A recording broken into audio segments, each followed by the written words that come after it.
Anna's unicorn. She glanced at me with her remaining eye. Her face was sunken and tired, but it reminded me of a more joyful time of my life. I saw that face every time I woke in the morning, framed on my bedside table, every time I unfolded my wallet, every time I closed my eyes and thought back to her final moments. Trying not to stare, I shift my focus to the book in my hands, pretending to read while my eyes strain themselves upwards toward the woman across from me. The bandage covering the other half of her face had over the last hour steadily pooled with red, but she only touched it with annoyance, not concern. Despite the loud grinding wheels of the car on gravel, I could still hear her exhausted breath as she struggled to stay conscious. Her weak bony arm and shaking fingers were a sight I've seen much too often. Laying at home was my child, Anna, 7 years of age. Her weak breath mimicked that of her mom from years before, and of her aunt in front of me now. Every moment I spent away from her filled me with anxiety, not knowing if I would come home to an empty bed. I refused to have her stay at the hospital, and the doctors didn't try to argue with me. The sickness that took her mother, and is now claiming her, cannot be treated.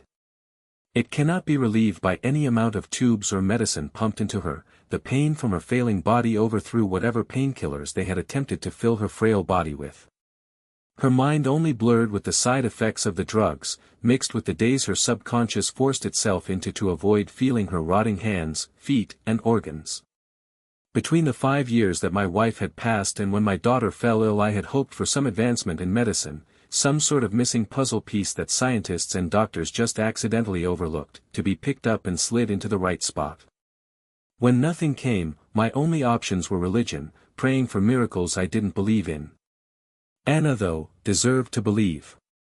Every night I read her stories about fantastic creatures and unbelievable adventures. She dreamed of fairies and dragons, creatures of sparkling magic to come and take her away from the numbing pain she couldn't escape from herself. She wanted a unicorn most of all.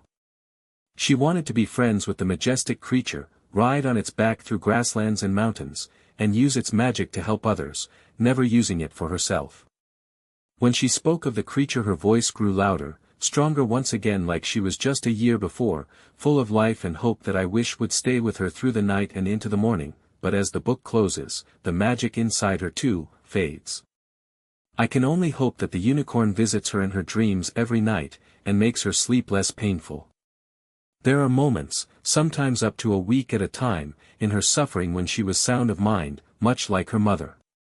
We would take advantage of these rare moments and I would invite family over to 6.